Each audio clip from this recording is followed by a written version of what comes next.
All right, gang. Here we are back here again to do another one of these ISBDC and generator webinars. Again, my name's Jeff Zentz. I've been running these for the last, I don't know, 6 or 7 months now. And so we're excited to have everybody checking this out. Thanks for being here. We're really excited about having Scott Hansen from Lead Sigma here to talk a little bit about the customer engagement best practices and some of that to go over to help our businesses in the long run. And before we get there, I want to give everybody a reminder that this monthly webinar series is a product of the ISBDC. And we are here to help small business be resilient and recover through the COVID crisis that everybody has experienced.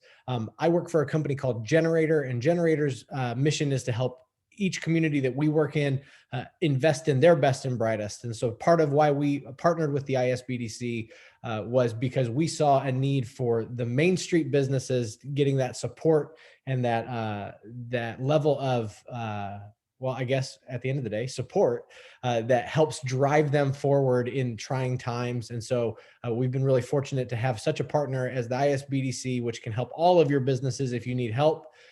And they're the reason that we're able to do this.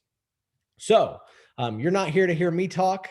And so I'm going to turn it over to the person that you are here to hear, which is Scott Hansen from Lead Sigma. Scott's going to walk us through what he does and how to best help get your customers engaged. And I'll turn it over to you, Scott. Thanks for being here. Yeah, thank you so much, Jeff. Thank you to the Indiana SBDC for having me today and Generator. I'm really excited to be alongside other business owners who are interested in growth. And I hope that the material today is actionable and something that is meaningful for your business. So mastering customer engagement is the topic for today's workshop. We're going to cover a lot of material, and the definition of customer engagement is broad. You can think of customer engagement as how customers interact with your business, which sounds like a really fluffy and big topic, but we're going to get much more granular about how we measure and improve customer engagement, especially as it relates to the sales process. To lay the groundwork for our time together, I wanted to give you an idea of what to expect. This is a workshop style presentation, and you will get the most out of this, even if you're listening to this recorded, if you're actively engaged, if you actually go through the material as it's presented and take notes and do the exercises. I'd like it to be as conversational as it needs to be. So if any of you guys would like to chime in and ask questions, feel free.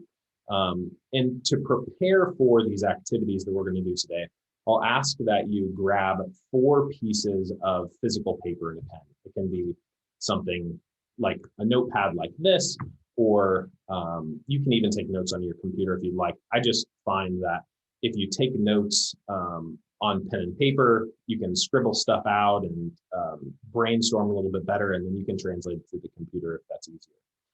And while you're gathering the materials, I wanted to briefly cover my background and why I love this topic so much. So I care deeply about customer engagement, more than just about anything else. So my mom is an orthodontist, and when I went to school, I studied specifically to follow in her footsteps. I did my undergraduate program in Minnesota, and I met my now wife of 9 years in Minnesota, but she was a year behind me in school. So I was going through and doing all the pre-dental requirements and took the test, and I ended up deferring dental school for a year so that I could go and see Katie, my wife, on the weekends. And I went back and worked with my mom because the plan was for me to come back and work with her eventually. And I learned very quickly, just over the first few months, that I loved sales and marketing and customer service much more than clinical dentistry. And so I started working with her, and I proposed, I said, this is a few months in, I said, you know, there's a lot of opportunity here to improve process and really create a systemized business out of this practice. Why don't you love on patients and straighten teeth all day, and I'll take care of everything else. I'll take care of the marketing and the sales and the hiring. And it was an awesome experience. We failed fast. We made some great decisions, and eventually we turned it, just in a few years, we turned it into one of the fastest growing businesses in the country. And that was just such an informative experience for me. The entire time we kept our focus on the customer, or in our case, on the patient. And during the process of continuing to find ways to engage our prospective customers, which in an orthodontic practice, those are moms who are traditionally making decisions about their kids' dental care, we kept looking for creative ways that we could get in touch with these people and get a hold of them. And so when I looked at our website data, it was clear that there were people getting on our website who were obviously not there for fun. Like, no one gets on the dentist website for fun. But they were getting on our website at like weird hours of the day. And there were lots of people that got on our website and then just didn't do anything. They didn't fill out a form or call us. And so I thought, what is a way that we could proactively engage these people, invite them into a conversation? And I went to go look for an online chat service for a dental office. And when I went to go look, there weren't any that really did it well for dental offices. So I just hired a guy internally to do it for our office. And I called up a few other friends, and they said, "Hey, I've hired this guy to do the online chat for us. If you'd like for us to do it, or if you'd like for me to manage the process for you, you can just do it for all of us. And you can just pay me a little bit each month." And that really kind of started a fire. And from 2016 to 2018, grew to about 150 employees. And I ended up selling that business to Ruby Receptionist, which is an incredible virtual receptionist firm in Portland. And it was just the perfect marriage. They've got an amazing culture, an amazing product, and they've continued to take professional chats and now Ruby to new heights. One of the things that I discovered while I was building the chat business was people paid us to chat with their prospective customers, engage them in conversations, and convert them into a lead. So we got their name, their phone number, and their email address. And what I learned early on was that we would pass this information to our clients or to the businesses. And oftentimes there was no process to convert that interested prospect into a paying customer. So in a dental office, that usually starts with scheduling an exam or scheduling an appointment. And in the early days, I had about 40 customers 4 months in, and I was still doing everything. I was doing all the customer support and the sales. And I had 2 customers call me in the same week to cancel service. And keep in mind, that was 5% of our customers calling me in 1 week to quit. And they said the same thing. They were like, "Scott, we really like you, but your service doesn't work and we can't convert any of these people into exams." And we treated all the clients the same, and we knew that it did work. And so there had to be something different about these 2 clients. So my intuition was that they just weren't proactively engaging these people that we'd sent over. So I got on my iPhone and I started calling these patients that we had sent to the practice and said, "Hey, this is Scott calling from Professional Chats. This is just a courtesy call to make sure you got an appointment scheduled and everything taken care of." And over, they said, "No, I never got in touch with anyone." So I said, "Well, do you have a moment to set up the appointment now?" And they said, "Sure." So on my iPhone, I just dialed our client's number and merged the calls on my iPhone and sat there while they scheduled appointments. And that gave me a much different perspective for how much opportunity there is to improve the customer engagement process in businesses. Most businesses they think about driving interest in their business, and they think about generating sales, but they don't think about all the steps in between. And what we'll see today is all of those steps in between really are a powerful tool to grow your business, even if that doesn't mean that you're generating more interest on the front end. If you just do a better job of managing that interest on the front end and converting that into, cash in the business or into revenue, you can experience business growth just by changing internal processes. So for our purposes today, we're going to be focused on prospective customer engagement in the sales process. Where do we go to engage prospective customers? How do we get them hooked? How do we effectively convert those interested customers into revenue? There are tons of parallels in this material to interactions with existing customers. But if you're anything like me, you love business growth, and mastering these techniques of acquiring and engaging new customers, which ultimately facilitates better and sustainable growth, that's what really excites you. And if you look at the slide, most marketing and sales folks break up the buyer journey into what's called a sales funnel. Similar to a real funnel, you can imagine the funnel as a sales and marketing process. As opportunity goes in the top, at the bottom, you're left with less paying customers, and that opportunity is lost for a variety of reasons, from when we generate the initial lead to the number of people that we actually close into customers. Traditionally, this is broken up into 4 categories: awareness, interest, decision, and action.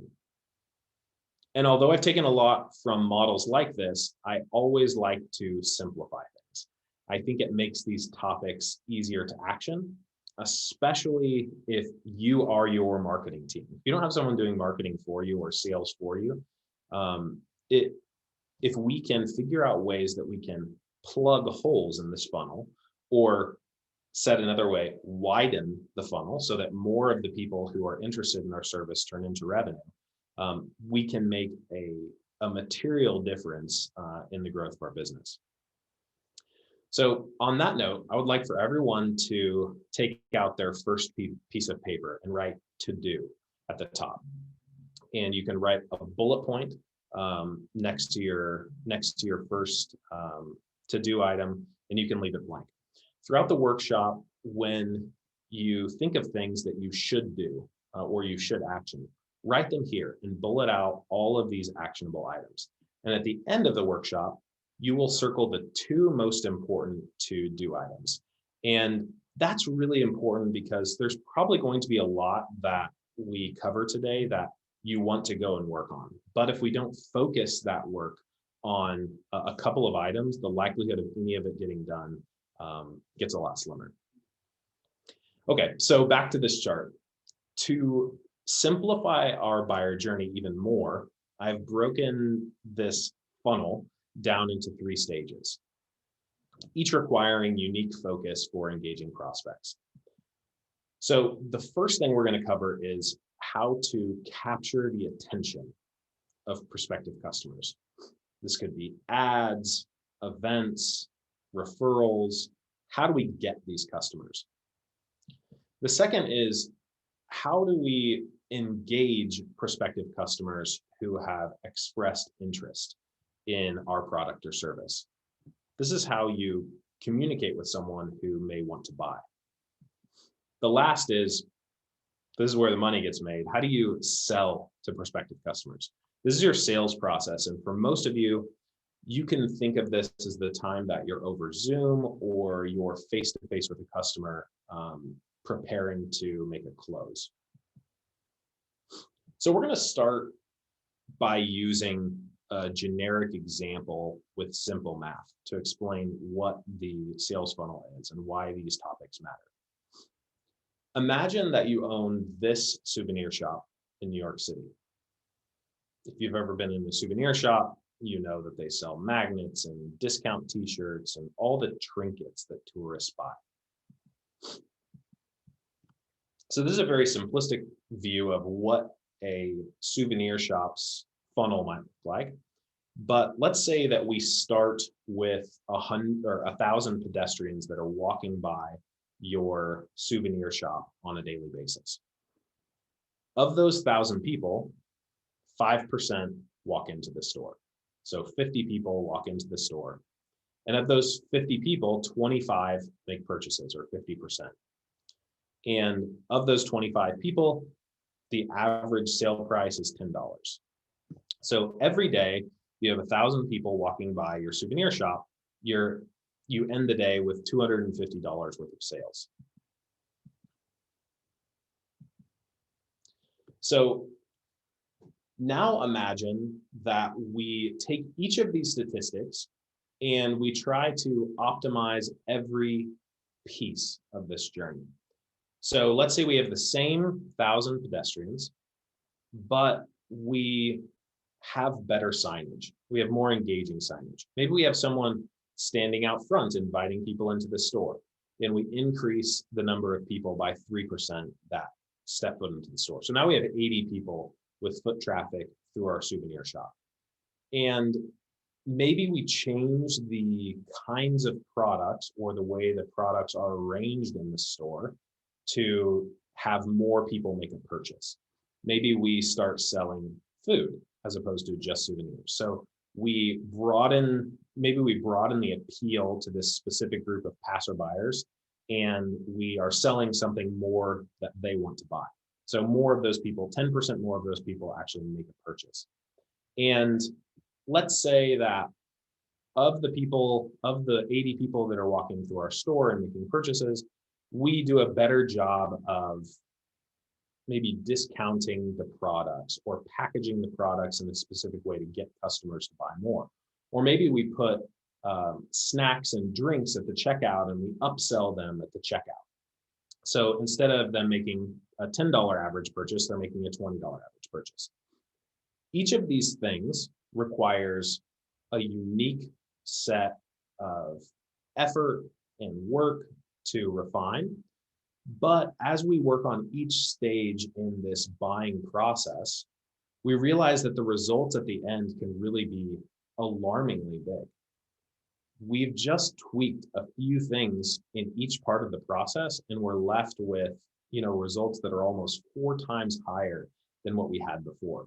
And this is why this concept of a funnel is so important, and why defining every single stage that your customer walks through can make a tremendous difference at the end of each day or at the end of the year by making very small tweaks.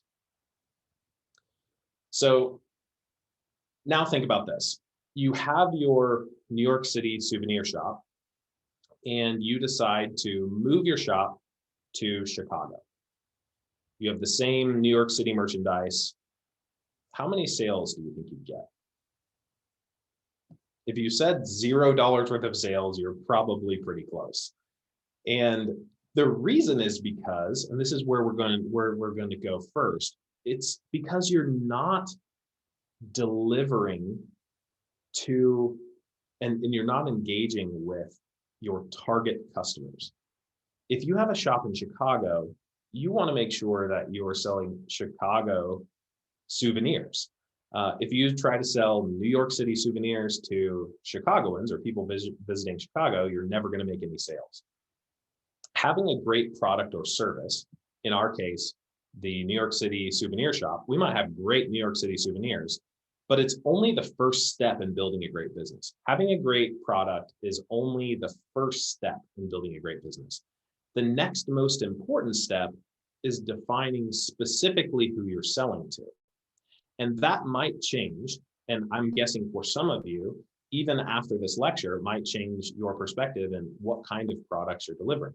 Because if you only have a specific audience of people, and those people want to buy something that you don't sell, maybe you change your approach and you start selling to them. So the next most important step is defining very specifically who you're selling to. If you define specifically who you're selling to, it informs how you engage them. How you engage your target customers is vitally important. And I will contrast two different approaches.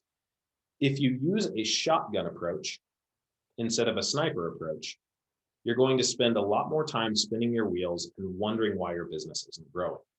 And what do I mean by a shotgun and a sniper approach?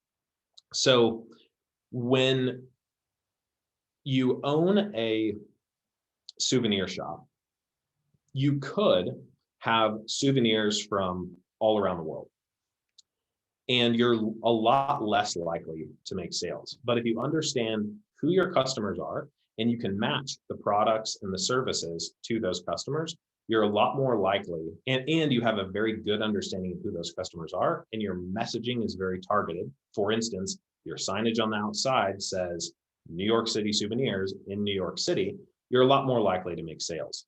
And that is really more, it's a broad, it's a generic example for what understanding customers, like the power of understanding customers, but you can get much more granular. And I'll give you an example from my own business of how this works. So the first thing we're going to do is, how do we capture the interest of prospective customers? And the first step in figuring out how we're going to capture the interest of our target buyers, let's call them, it starts with defining who they are. We all have a finite amount of resources. So when it comes to engaging prospective customers, we want to make sure our marketing resources, whether that's our time or our money, we want to make sure that our marketing resources are efficiently spent. And we want to make sure that our sales are more consistent. If we focus our efforts on engaging the right people and really hone in on the perfect customers, everything will work better. Our leads will respond to our marketing better. Our leads will turn into opportunities or into sales opportunities easier, and our sales will be more consistent. So I ran an orthodontic practice, like I told you.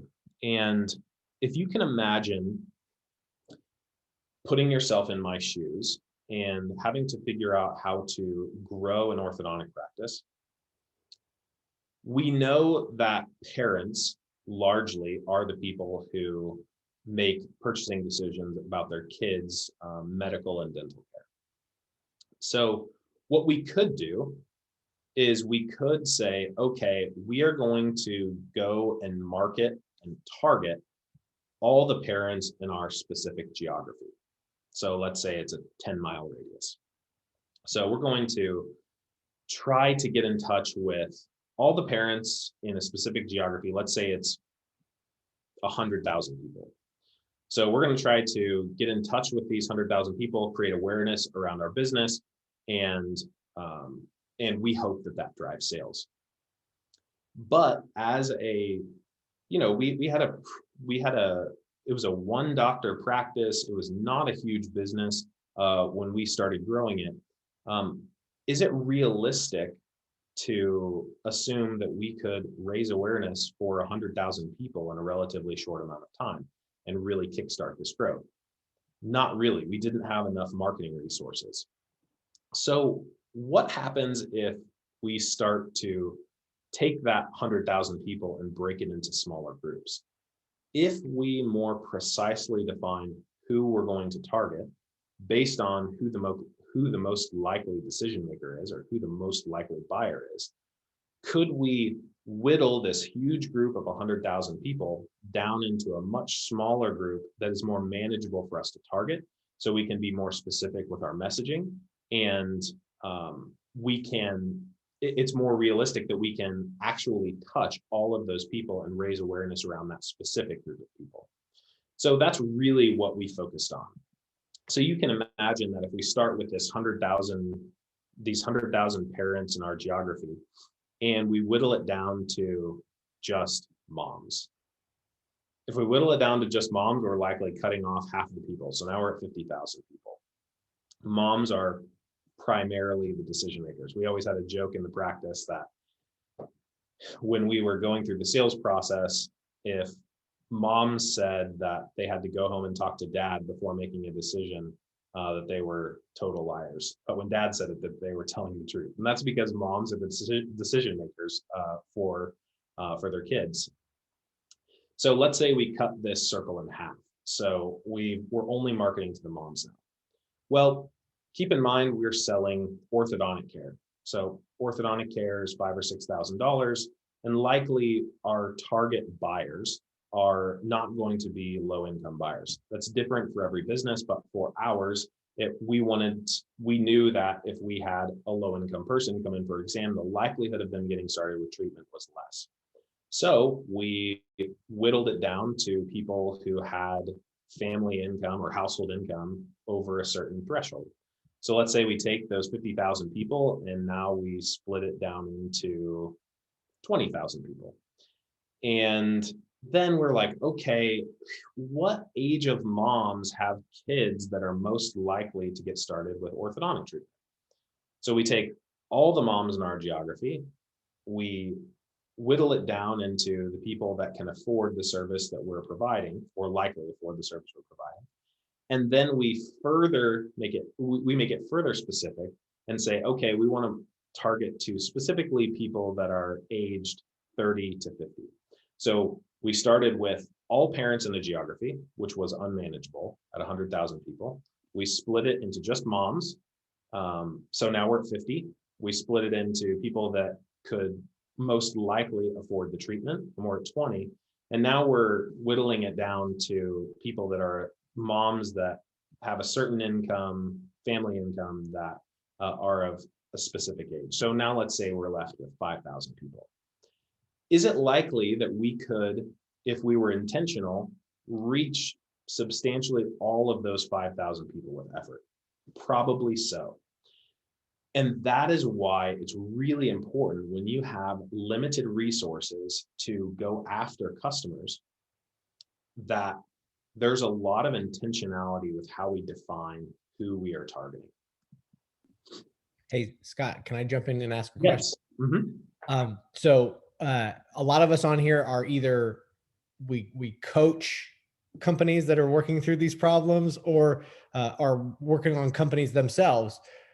Do you ever encounter, or how do you counsel folks who feel like becoming that targeted limits them? Like, do you run into like, oh my gosh, you're asking me to not, I can't be a $1 billion business now. You're asking me to be a $1 million business, or whatever that looks like.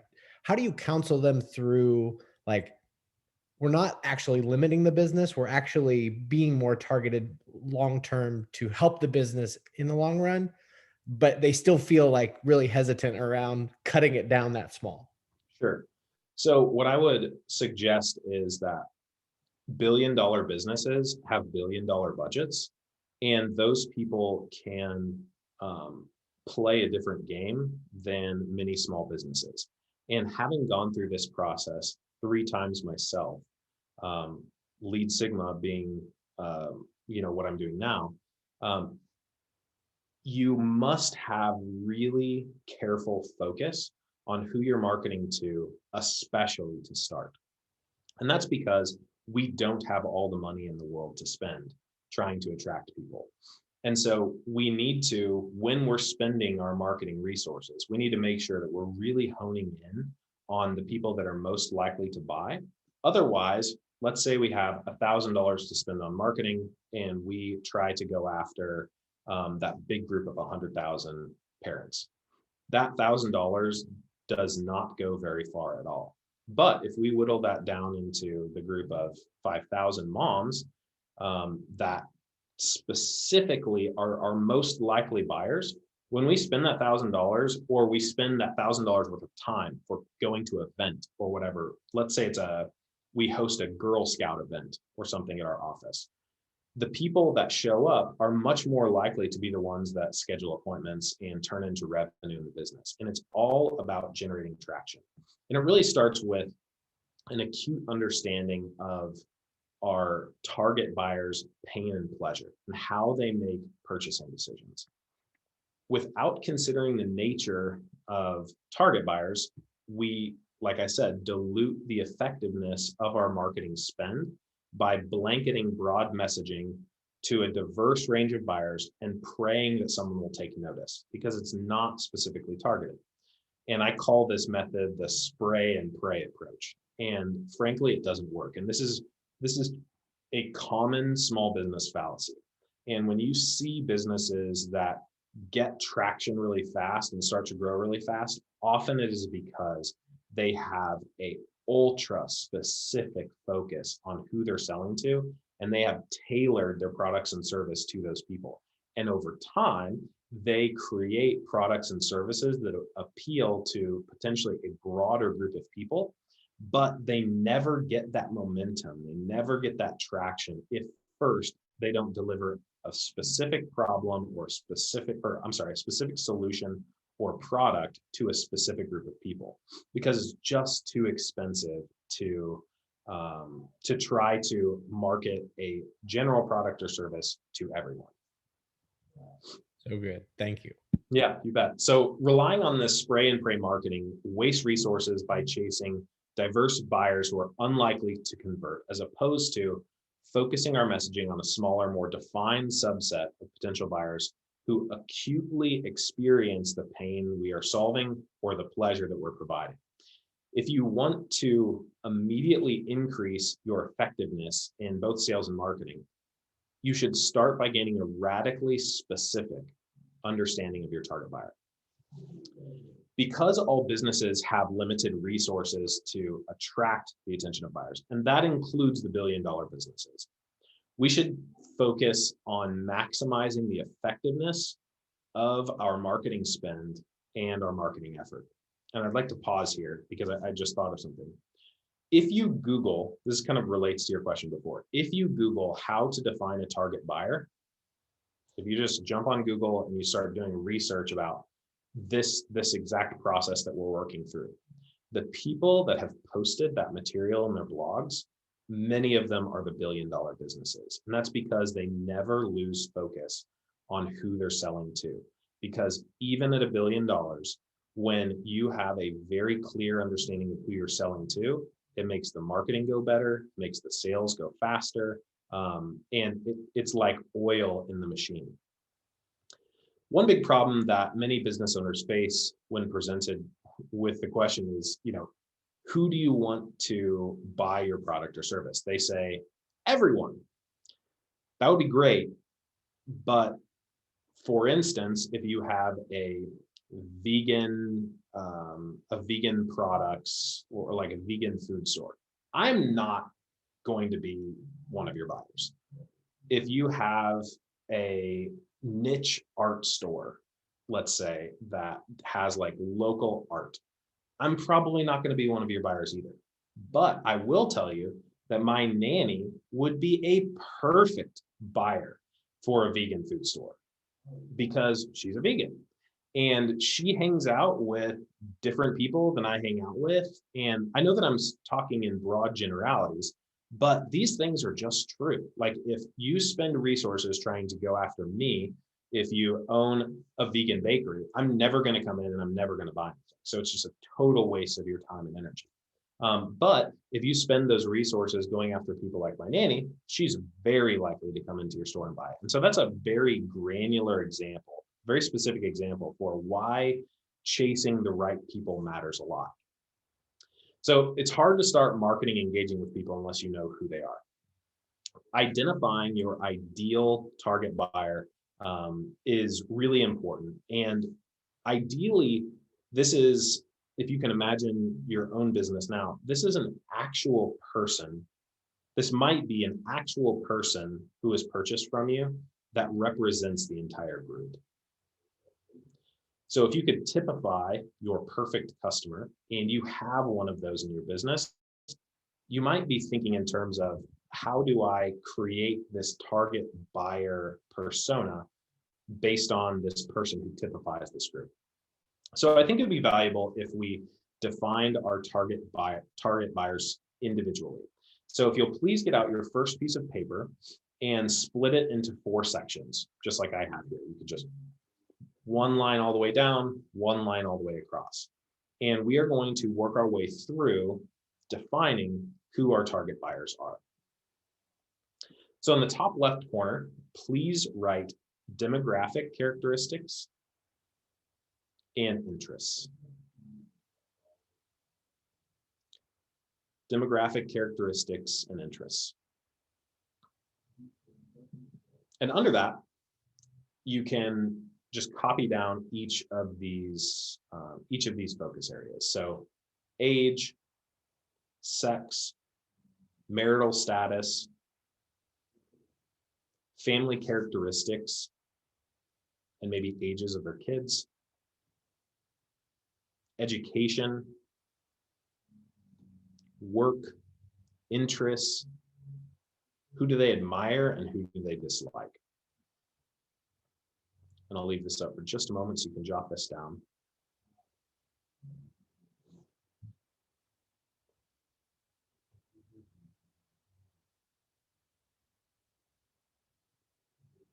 And don't worry about filling it out yet.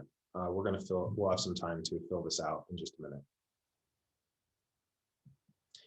In the top right corner, please write external pressures. And underneath external pressures, write these questions out.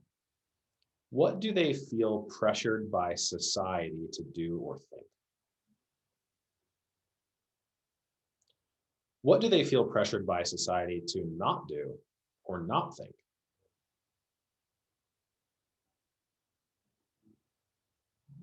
And then specifically, what do they feel pressured by their peers to do and think? And conversely, what do they feel pressured by their peers to not do or not think? So we've moved from the very easy to define demographic characteristics and interests to more of an emotional, how do they feel about things and what pressures do they have in their life to think a certain way?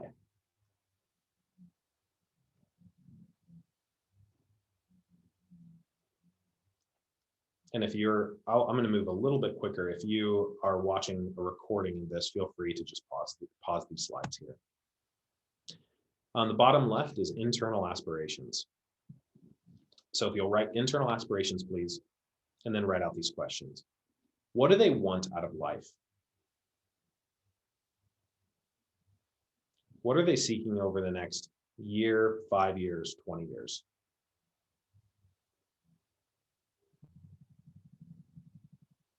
This might be directly applicable to your business or it might not be. So some of these questions you might not care very much about, but this is a pretty, this is a detailed view of what our target buyers, what they look like and how they think. And any of this that you can fill out will be valuable. And then the bottom right, put in quotes, know and feel factors.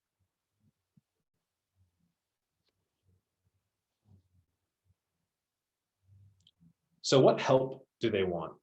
Like, what do they desire in terms of help with seeking their aspirations? So we just said, what are they looking for over the next year, 5 years, 20 years? And this is asking, what help do they need to get them there? What help do they want to get them there? What do they think and feel when mulling over their aspirations and annoyances? And annoyances may be things that keep them from aspiring to what they wish. What do they want that helps them overcome their annoyances? So is there some pain that you can help them solve that gets rid of a thorn in their side, or maybe emotional pain that they have? What specific statements would they make if they verbalize their wishes in regards to seeking their aspirations? And that is just a very wordy thing. I should probably reword that. But basically, if they were to express to themselves what they want, what would they say? And that might be different than what they would tell other people, because oftentimes people signal, to other people. But if they were to if you could imagine, put yourself in your target buyer's shoes, you could imagine what they would say if they internally verbalize their wishes and their aspirations. What would they say? Okay, so now I'd like to spend 5 minutes. I'll give you guys 5 minutes And I'd like for you to answer as many of these questions as you can. And at the end, we can cover it if you guys would like, or feel free to also just pause the video if you're watching a recording of it, fill out as much as you want, and we can jump back together and talk about it.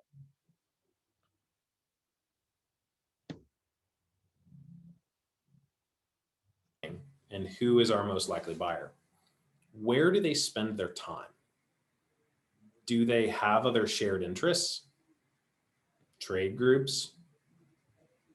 Do they search the internet for your products or services, or is business primarily driven by referrals? What about events, Facebook groups, blogs? How else do they hear about you? Let me give you an example from my past. So for an orthodontic practice, their target buyers, they spend their time on Instagram, on mom Facebook groups, on children's events, or like taking their kids to events. Facebook recommendations, like they might hear about our office by posting on Facebook, hey, who do you guys use for an orthodontist, and get recommendations from other moms. They might Google it or be referred by their dentists, or they might hear about us from a community event. So I'd like for you to pull out a new page. And what we are going to do is on the top of the new page, write capture. Capture. And in rapid fire, now that we've defined specifically who this person is, I want you to spend the next 3 minutes listing out every source you can imagine where your target customers either learn about your business or spend time. So I want you to spend 3 minutes listing out every source you can imagine where your target customers, this specific person, would learn about your business or spends a lot of time or attention. And what I'll ask you to do is space out this list with your bullet points with enough room for note taking underneath each bullet. So I'm going to give you guys 3 minutes to accomplish this. And if there's any questions, feel free to raise your hand in the chat and we can address them.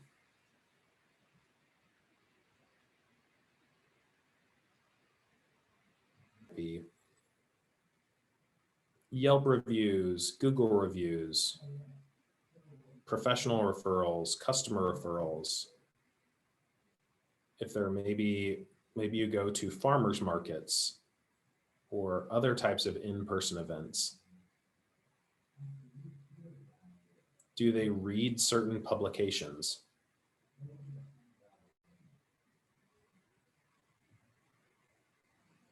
Do they go to specific places that they trust for referrals?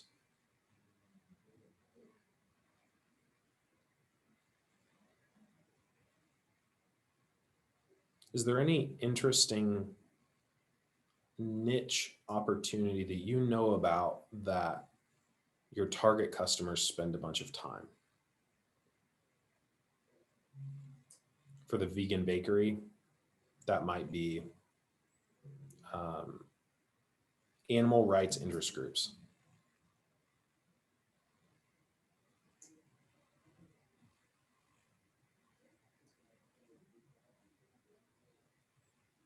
For a person selling niche local art, that might be the art store, like the local art store.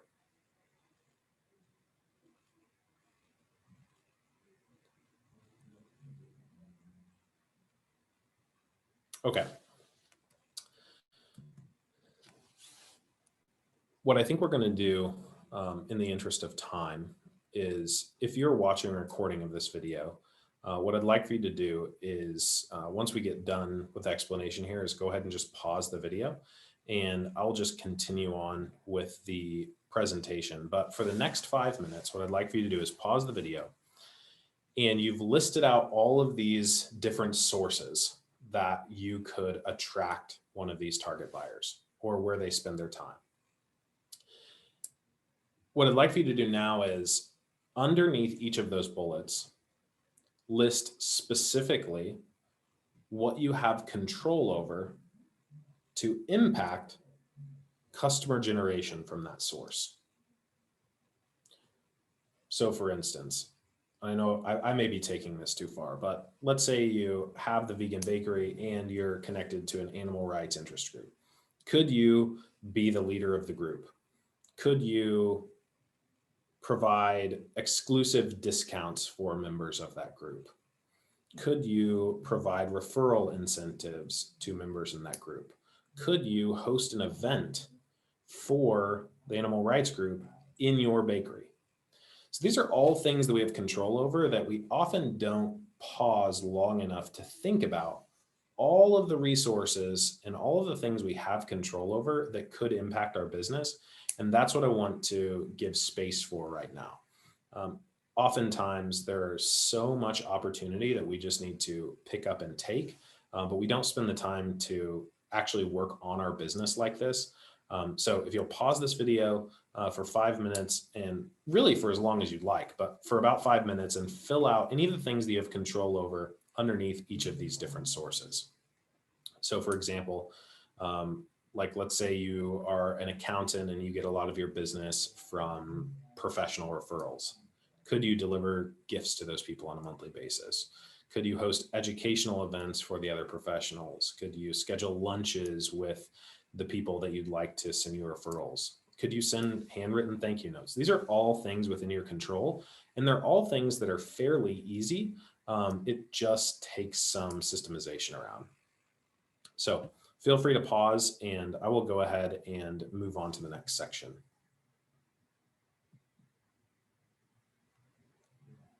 All right, well, welcome back.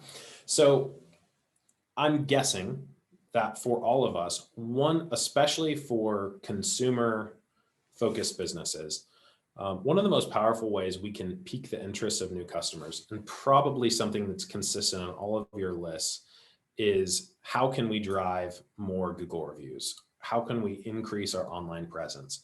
And this is something that I've talked to business owners about for years, and I've helped generate tens of thousands of Google reviews for businesses.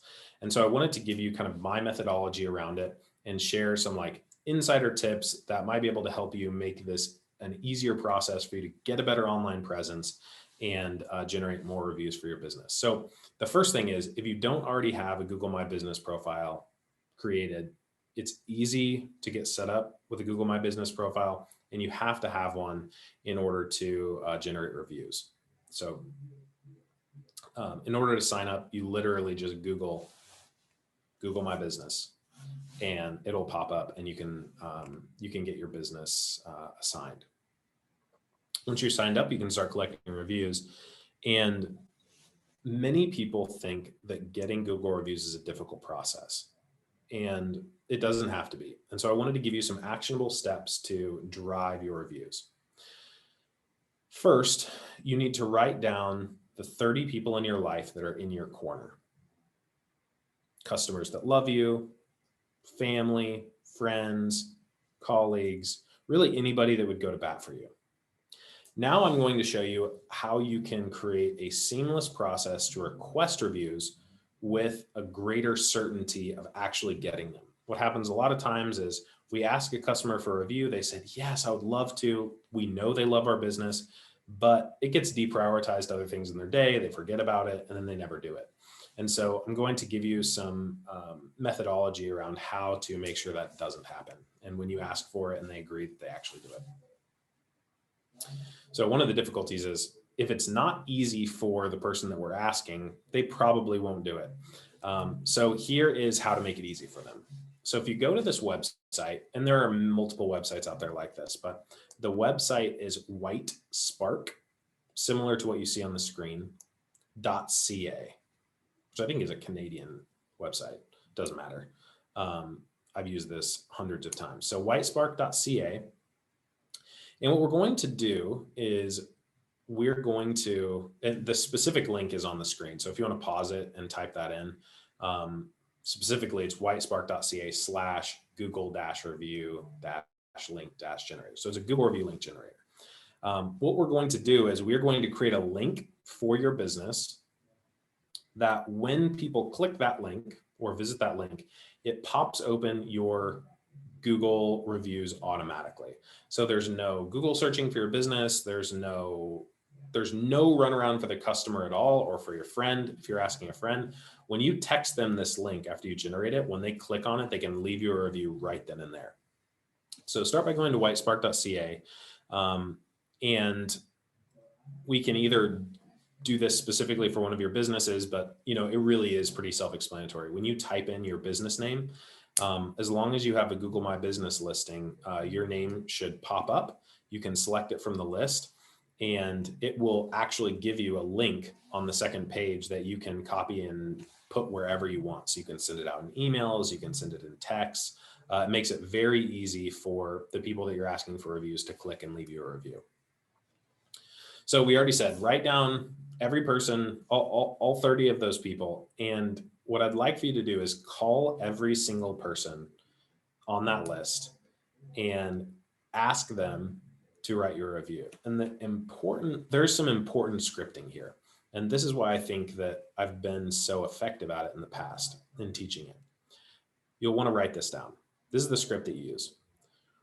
Quote, would you mind writing me a review for my business right now? It would mean the world to me. Would you mind writing me a review for my business right now? It would mean the world to me. And because you're calling the 30 people that are in your corner, they're going to say yes. And then you say, this is important. Great. I'm going to text you a link right now. If you wouldn't mind doing that, it would just, I would just really appreciate it. So great. I'm going to text you a link right now. What you're going to do is you're going to take that link that you generated on that WhiteSpark website, and you're going to put it in a text message, just copy paste it in a text message and send it off to them. And you should be able to get 30 Google reviews, or at least 20 Google reviews with very little effort. Like a few hours worth of effort, you should be able to get 20 Google reviews, because they'll be able to click, and this is the page that they see when they click the link. So it opens up your business automatically. So I know that this piece got a little technical, but if there are any questions about the technical process and how it works, please just ping us in the chat and I'd be happy to address them. Okay, so we have covered a lot of ground. Now that we've defined the sources and defined our target buyer and have detailed how we can leverage different sources to attract our target buyer, it's now time to talk about how we engage. In my experience of quickly growing and selling businesses within a variety of different industries and verticals, it's been increasingly clear that now more than ever, we're facing a different breed of buyer. Not only does each buyer have a continuously shrinking attention span, but they're consumed by a barrage of marketing messages at every turn. This is crazy. Studies have shown that the average American is exposed to 4,000 to 10,000 advertisements per day. 4,000 to 10,000 advertisements per day. So you can imagine, if your message is not specifically tailored to specifically the right person, a lot of that money is just being thrown out the door. So after we attract the attention of our buyers, we have to convert that interest into revenue expeditiously. So as fast as we can, we need to convert that interest into revenue. A study posted by the Harvard Business Review found that the likelihood of contacting a new lead, so let's say someone who fills out the form on your website or requests more information, the likelihood of contacting a new lead decreases 10 times over just the first hour. So if you contact that person within 5 minutes of their inquiry, as opposed to an hour later, you are literally 10 times more likely to get a hold of them. And you can imagine that if you get a hold of them, you are significantly more likely to make a sale. Unfortunately, businesses often neglect to measure or even consider their speed to sale. So for interior design, consulting, catering, accounting, medical and dental, like any sale where there's a significant competitive component, we have to be quicker to respond to buyer interest. When we generate inbound leads, like someone emailing us for catering or filling out a form on our website, we need to be fast to respond. We should be following up within 5 minutes. And this same Harvard Business Review study showed that it took the average business 42 hours to follow up with an inbound lead. Now, you can put yourself in the shoes of your customer. And this experience has happened to me so many times. I will go to Best Buy so I have a TV in my bedroom. It was one of the first flat screen TVs, and it's called a flat screen TV, but it's about this thick. And the thing, I have to turn it on like 5 times in order to get it to work right. And sometimes I get so frustrated with it that I'll just like drive up to Best Buy and it's like, okay, like today's the day I'm just going to buy a new TV. Walk into Best Buy. I have a high intent, like I'm ready to go. And I walk around the TV section and don't get any help. And a few minutes passes and I'm like, I'm looking at all the prices, like they want $1,000 for these new TVs. I don't know if it's worth it to me. And then I go and browse the iPhone stuff and then I leave. And you can imagine that if I walk in there with high intent, a salesperson immediately greets me, immediately starts showing me TVs, I am almost 100% likely to buy that TV. This happens in our businesses all the time. And it is an embarrassment that the average business takes 42 hours to respond to someone who wants to give them money. So this is the slide that actually shows the Harvard Business Review statistics. I apologize for it being a little bit blurry, but you can see they did a really broad study. And when you call someone within 5 minutes, even as opposed to like 30 minutes, look at how drastic the decrease is for someone actually picking up their phone and starting a conversation with you. It is alarming. This is important because competition is real and buyers are impatient. Just like we said, you've already spent the time targeting the specific people, making sure that you're attracting them. But in order to close these sales, you have to be quicker on the trigger. So to make this problem real for you, imagine this scenario. You walk into a bar and you're starving. You research the place, read reviews, and you already know what you want to order. You walk up to the bar and there's a guy standing there on the phone and you take a seat. 5 minutes pass. He keeps chatting on the phone. You hear activity in the kitchen, but no one seems to be in a hurry to greet you or take your order. Your excitement begins to dwindle. And after a few minutes turns to frustration, you decide to take your business next door to a place that's at least willing to take your order. At least you won't be hungry anymore. This experience is disappointing for everybody. And yet it's often what customers experience when they knock on our website and nobody's there, or they call us and no one picks up. When a new customer fills out the form on your site or requests service, they may be well into the researching process or just starting to look, but they have purchase intent. And this is your big moment to say hi and meet their intent with answers and solutions and establish a meaningful connection that will likely lead to a sale. If you reach customers at their peak level of interest, you keep the momentum and bring new customers closer to a conversion to revenue, which is a great start to your working relationship. If not, really you risk losing them to other priorities and to your competitors and to busy days and to everything else that could distract you from your prospects. So it's really important that we're engaging people at the peak of their interest. Mastering what's called speed to lead, which is this concept, with a well-designed system is really important. Your internal processes can ensure a better customer experience so that you're not leaving these great leads stranded at the counter waiting for someone to take their order.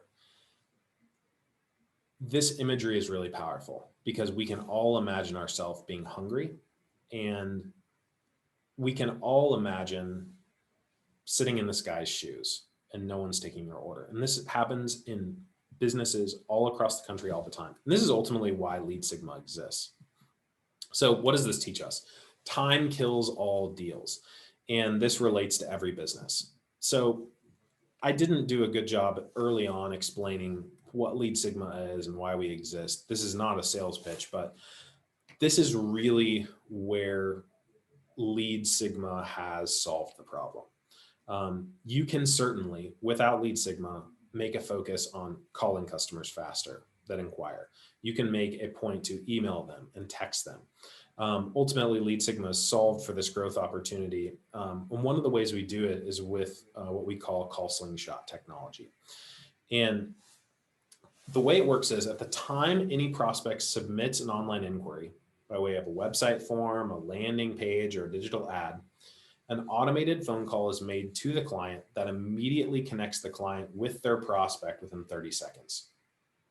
Call Slingshot basically gives the client the relevant information about their prospects before prompting them to press 1 to immediately call them. So imagine someone's getting on the vegan bakery website and they have questions about like starting a catering order. As soon as they submit their information, Lead Sigma rings the vegan bakery's phone. And when they pick up the phone, it gives them that prospect's information and prompts them to press 1 to immediately reach out to that person. So literally within seconds, they are in contact with the prospect, which, like we've shown before, drastically increases the results. Now, like I said, if you have systems set up, like you can just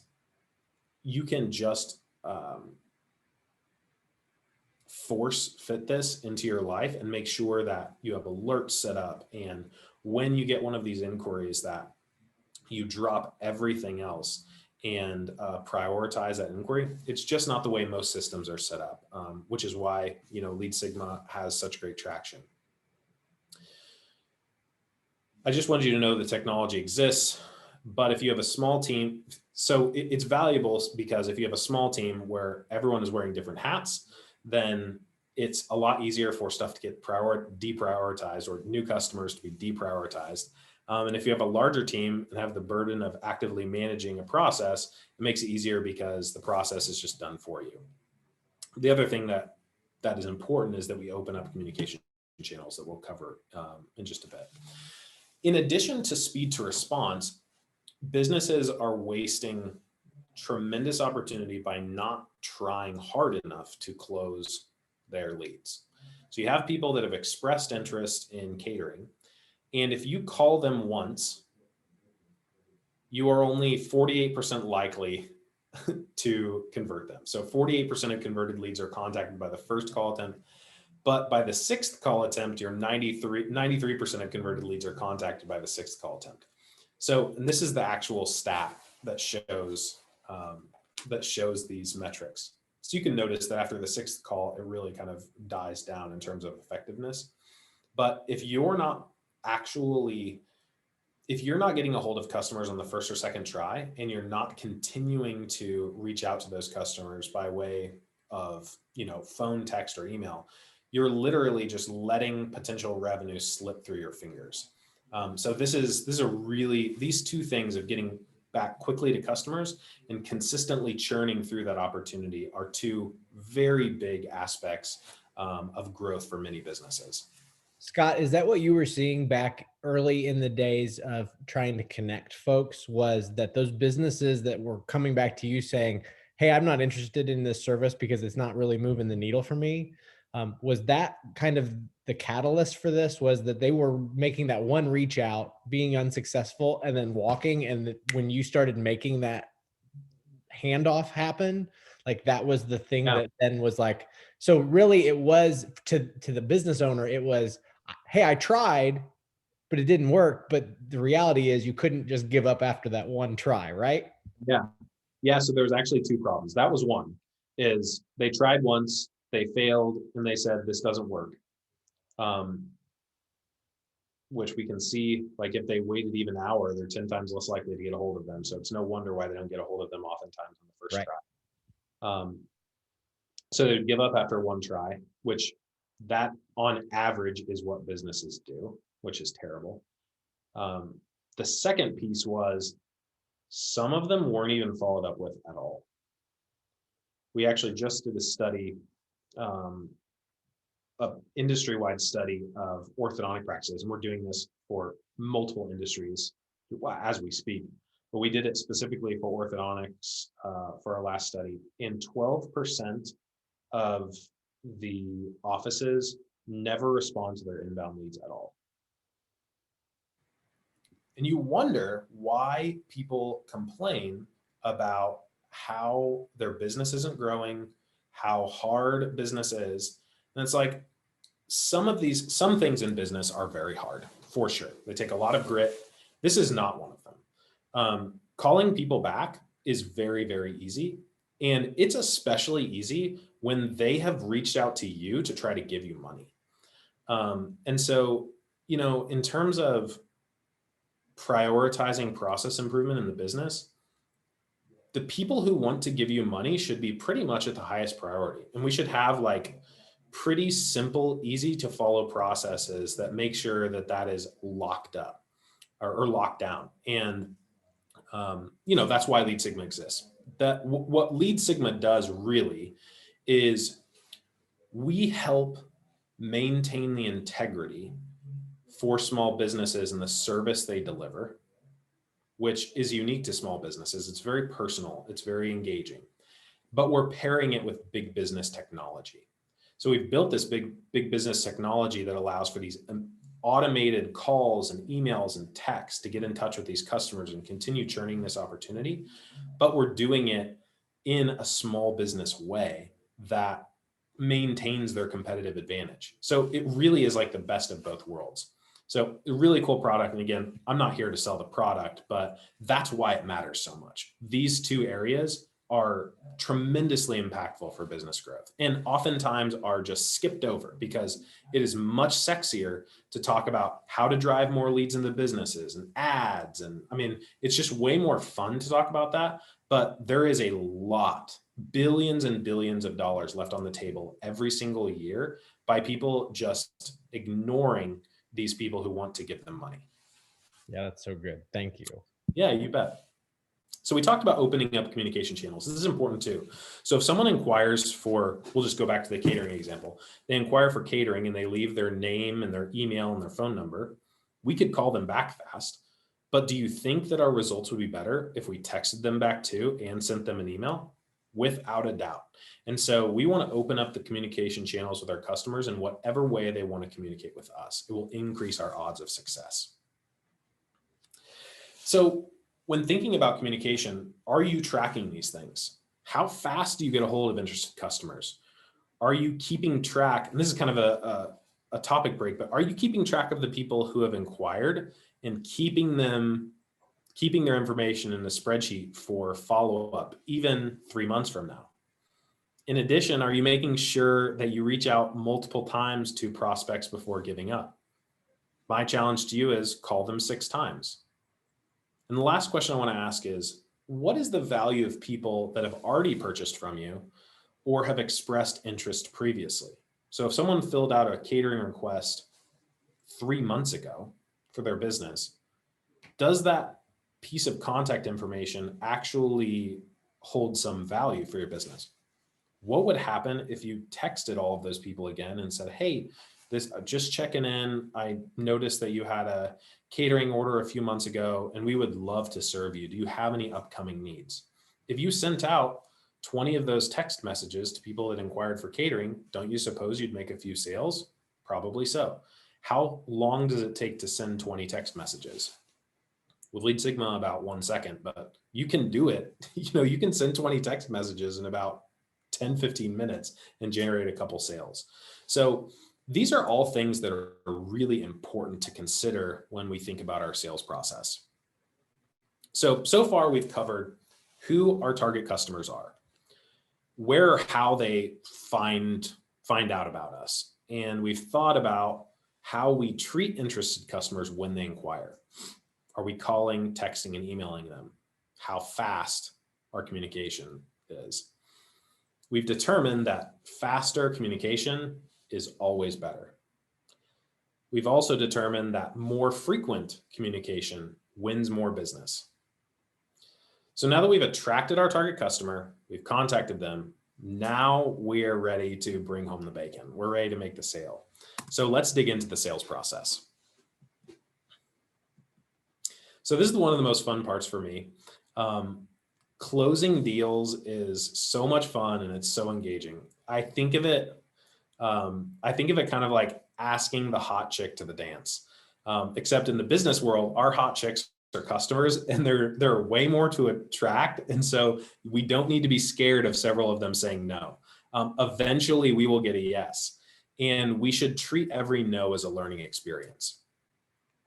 So, what we're going to do is we're going to define the stages that our buyers walk through from the time that we get their information to the time that they make their purchase. So similar to the sales funnel, when we get a customer's information, we've already decided that we should call them, text them, email them immediately, and we should be consistent with the follow-up until they reach the next step. What is the next step? And so what we're going to do is we're going to define specifically for each of our businesses what those steps are. For a professional office that requires an appointment to do something, let's say an accountant, a consultant, a med spa, this is likely what the buyer stages would look like, or the buyer journey.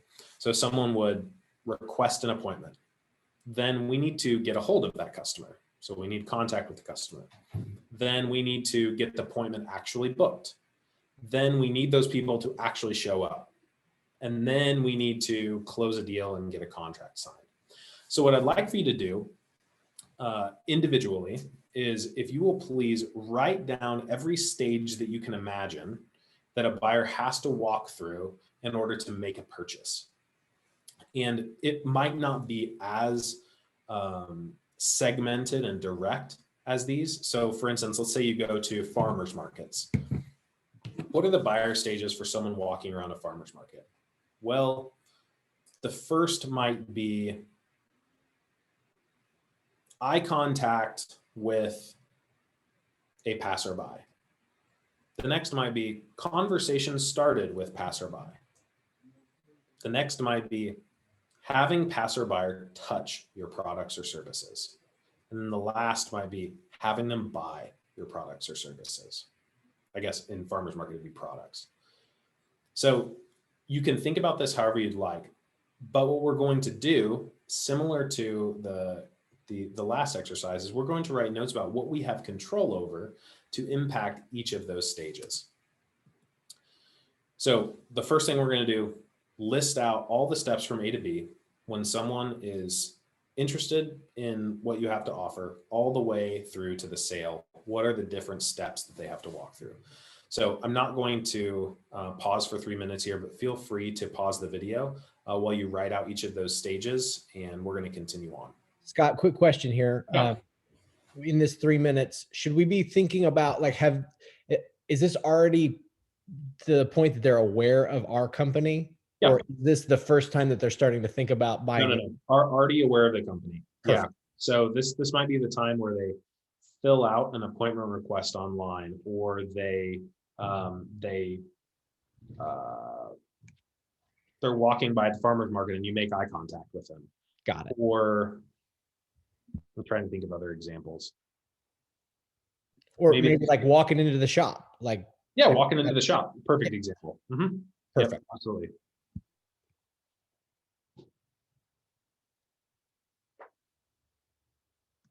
Okay.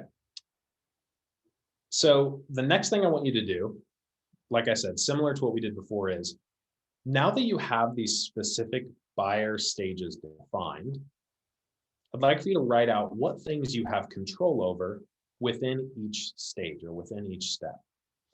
So using Jeff's example of someone walking into the store, so let's say you have a retail storefront, how quickly, like, engage the visitor quickly. Like, that's something you have control over.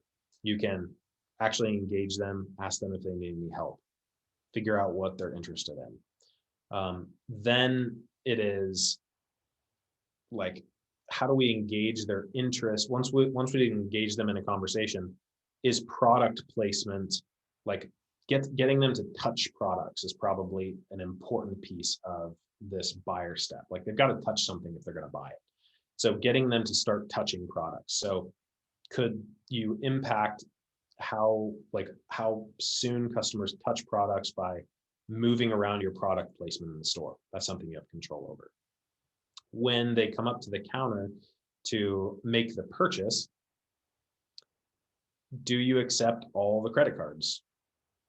Do you accept cash and cards and check and every other way that people can give you money? And there are other considerations here, but in essence, we should make this as easy as possible for someone to give us money. So that's something we have control over. So we want to define every single step, and then we want to define what we have control over to positively impact that step. Feel free to pause the video, spend a few minutes. I'm going to keep moving on here. Here's an example. I'm sorry if you paused your video.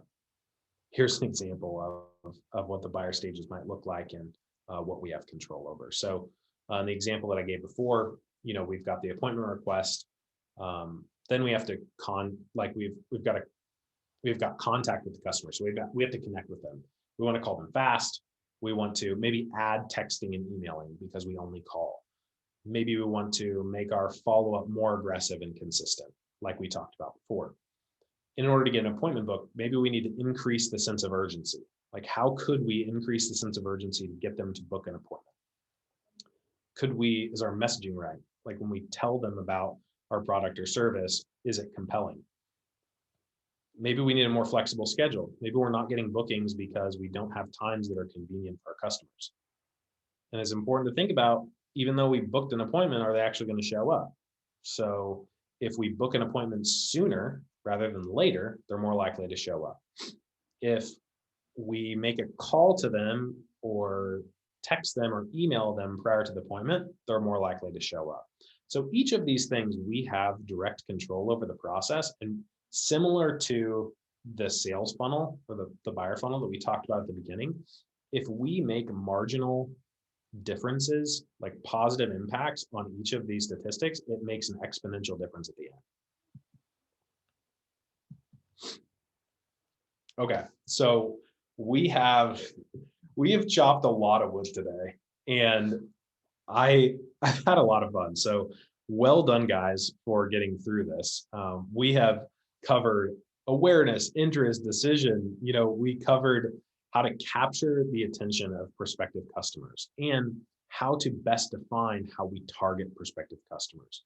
We've talked about how to engage prospective customers who've expressed interest and the importance of speed and consistency. And on this last section, we've thought more specifically about what is our sales process and what do we have control over to actually close these prospects into customers. And my hope is that, at the end of this, you've got these 4 pages of notes and you've got your to-do items. And what I want you to do is I want you to circle 2 of those to-do items. And I only want you to go back and do those 2 things. Keep the list. And then once you've done those 2 things, go tackle something else in the list, because there's so much here to do that if you go and try to tackle all of it, nothing will happen. And that's just a human condition thing. That is not, that's something that everyone struggles with. So really focus on a couple of these things. And I just wanted to say thank you for sticking with me through some of this dense material. And I really hope that it was valuable to you. Scott, that was amazing. Thank you. Thank you. Thank you for taking the time, man. This is just, for one, super impactful. I think what I took away from it was like the intentionality that's needed, but how impactful it can be overall. I loved your analogy from the traditional funnel, but then how do we widen the bottom of the funnel, not to get more in the top, which is where a lot of us instantly go, but how do we be more efficient and how do we really be targeted and capitalize on the opportunity that's already there? Super impactful. I can't thank you enough for taking the time. Folks, anybody that's watching, please feel free. I'll kind of speak for Scott, I suppose. Feel free to reach out to either me or Scott. Again, my email, everybody probably knows by now, is jeff@generator.com, but I'm always happy to make an intro, get you connected to Scott if you'd like to either talk to him more about this, or if you want to learn more about how to plug Lead Sigma into your business, because at the end of the day, that is a low-hanging fruit way to get this all incorporated, and I'll make the shameless plug for him. Well, thank you very much. Yeah, I wanted to say thank you. Thank you for hosting the event. And I'm happy to stick around for any questions. And you can also feel free to reach out to me directly. You can do that by visiting the website, leadsigma.com. And my email is very easy. It's scott@leadsigma.com. So thank you guys so much. Thank you, Jeff. And I'll stick around if there's anybody who has questions. Sounds great.